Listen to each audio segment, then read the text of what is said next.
Good afternoon. My name is Dr. Hannibal Lecter. Hi, Dr. Lecter. Hello, Sophia. So before we start, I always like to ask, what do you prefer to be addressed as? So I want to make sure. You can just call me Sophia. I'm Okay. fine with that, yeah. All right. And I see you have pretty extensive military service record here. Yeah. And what branch did you serve in? I served in the U.S. Army. Okay. And what were some of your responsibilities in the Army? I was an E4, so a combat medic. Okay, so you're a combat medic, and I know very little about that. I'd rather have you tell me what that experience was like for you. Yeah, so I was deployed to Iraq.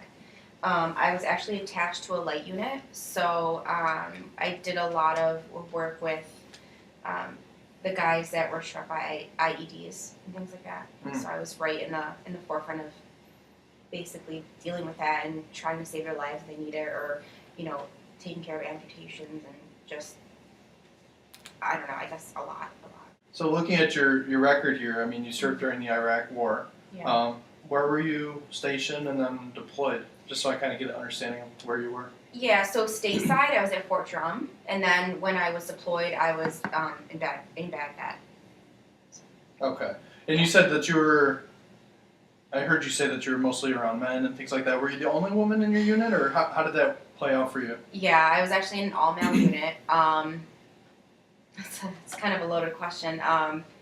It was probably one of the hardest experiences of my life, and I'm not even talking about in regard to the combat thing, because that definitely was the hardest, but being the only female, it took me a while to kind of figure out where I fit, because, I mean, no offense to you, you're a male, but the jokes and the way that they kind of were, I sort of had to put my feelings toward the back, and they would make fun of me and say things like that, like I couldn't handle A, B, and C, but at the end of the day, they really were my brothers, so I guess it kind of got on my nerves too, but it was, I guess the easy answer is it was a challenge. It was definitely a challenge, and it took me a while to get used to.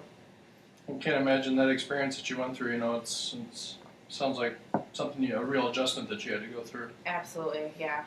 Why did you choose to enlist in the first place? Just out of, kind of curiosity here. Honestly, I grew up poor, and I feel like, my dad was on drugs my whole life, and my mom struggled working 2-3 jobs to kind of make ends meet, and just pardon my language, I got sick of the shit. Like, I felt like I had no way out if I was going to continue on. Like, I needed kind of an escape, but I also needed, money. I needed finances, and the Army was something that was going to take me fresh out of high school and give me a financial opportunity and just also get me away from all the shit that I was dealing at home. So it was kind of a win-win for me in that. I don't have any other siblings, so it's not like I was leaving anyone behind. It was just probably easier on my mom, because she didn't have to worry about taking care of me, and then I don't really give a shit about my dad, so it's just kind of what it was, so it worked out. And then the Army specifically, I mean, I kind of just looked at all the different branches, and I just feel like I just wanted to be Army strong. I remember those commercials from when I was a kid, and that's what I wanted to be a part of. When you reflect on your service, what kinds of things do you think about? I mean, are you happy with the way things turned out? Did it progress as you expected? Now that you're home, what is that trend? What are your thoughts about all of that? I think if I wasn't having such a hard time now with the shit that I had to see,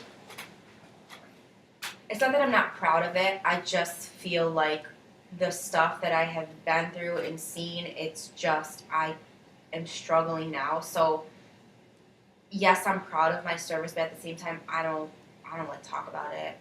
When people come up to me and they say, thank you for your service, I cringe on the inside, because it just makes me feel uncomfortable, and so I guess overall, I appreciate that people in my life are proud of me, but I sort of struggle with the big picture of it all. I question if the financial gain at the time was worth the way that I feel some days. So when you talk about some of the things that you've seen, again, as much as you're comfortable with sharing, what kinds of things are we talking about? So you said you witnessed a lot of difficult things? Yeah, I mean, I dealt with anything from, guys getting shot, after they, come in kind of with the IED, like, amputations, like all the medical piece and death and dying and things like that, I came into contact with all of it in my experience.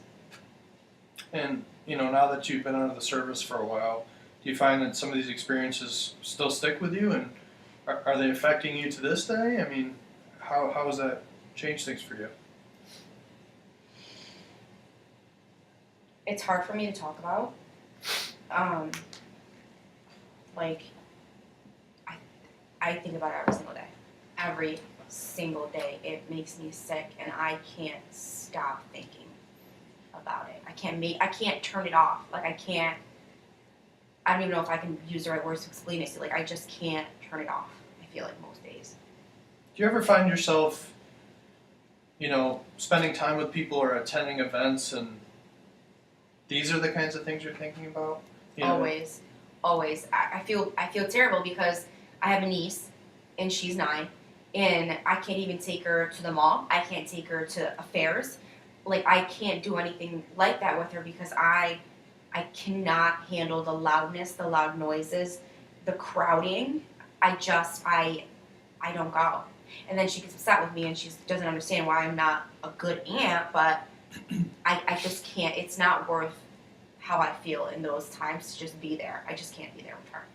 So these feelings that you're having, they're almost directly affecting the kinds of things you want to do or are willing to do. Definitely. I don't want to do anything.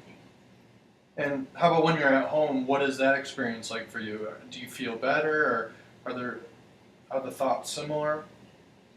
It depends what I'm doing. Like, I feel like if I just, picking up around the house, listening to music, I can kind of forget about stuff for like a minute and just continue to do what I have to do. It's definitely easier than when I'm in public. I can't control what other people are doing. When I'm home, it's me, and it's my dog, and I have control over the whole area, if that makes sense. Mm-hmm. So I'm trying to be home any time that I can. Like, even like with family, we do Sunday dinners, and I make it sometimes, but I would prefer not to, so I can just stay where I feel comfortable. And how do you feel physically? Are you sleeping okay? Are you having other symptoms related to these thoughts when they're brought on? Do you feel certain ways physically, or? Honestly, I can't. I don't want to sleep. I don't sleep well, and I don't. Let's just put it this way. I have a really hard time. Like, I don't want to fall asleep because I can't escape my experience when I'm sleeping. Do you know what I mean? Like, not entirely, but like, I guess we'll just call it what it is. The second I fall asleep, I'm back immediately. That's where my mind goes. okay. So, just correct me if I'm wrong. Whether it's dreams or however you want to phrase it, you'd rather just avoid those entirely. So, Completely. staying up is a better alternative for you at this time. If I could get by on as little sleep as possible, I'll do it. I don't want to sleep. I wake up sweating all the time, panicked. Like, my whole bed is drenched because I just wake up just somewhere else. So this isn't only necessarily things you're thinking about, but it's affecting your body. It's affecting your day-to-day life. And and have you ever been diagnosed with anything or taken any medications? Is this something you've talked about with others? I feel like I know a lot of guys that went through all this stuff with the VA, no offense, and this system sort of failed them. So I didn't seek out any services because I felt like, what's the point? Like, it's not going to help me, and then I just got to sit here across from somebody who doesn't know what I went through and explain to them how I'm feeling when they're not really going to understand unless they went through it themselves. So I haven't got any services, so it actually took me a couple years to feel comfortable to just sit here with you. What changed more recently that brought you in? I recently lost my job. Like, I was just doing some work at, I guess administrative. I was in a supermarket, but I was like a manager. I was doing schedules, creating things like that, which is kind of ironic because my experience is as a medic, but I didn't want to do be in the same field again at all. Okay. So I just did more kind of paper pushing sort of work, which I would make fun of for anybody else that did that, you know, in the past. But, and I just, you know, I wasn't sleeping. I'm still not sleeping that well, so I would be tired, groggy, and so I was getting to work late a lot. I had some warnings, and then I just ended up kind of blowing up on my boss, and just let me go from there. What kinds of things happened with your boss that led to that moment where you said you blew up at them?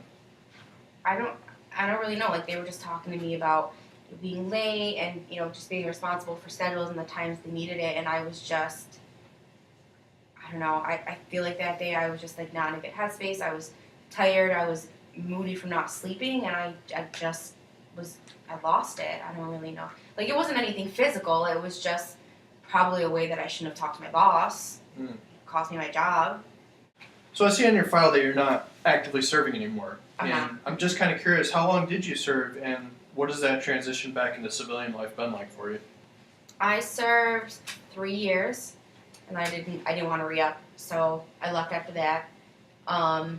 Transition, it's been tough. Like, when I came back, it was like this huge feeling of relief, and when I got back to the States, I sort of felt like, all right, the nightmare is done with, and I didn't really know that it was gonna keep happening, I guess.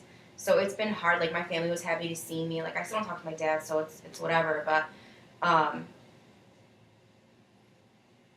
at first, everybody's so excited to see you, and they're happy and, you know, glad that you're back. And then normal life continues.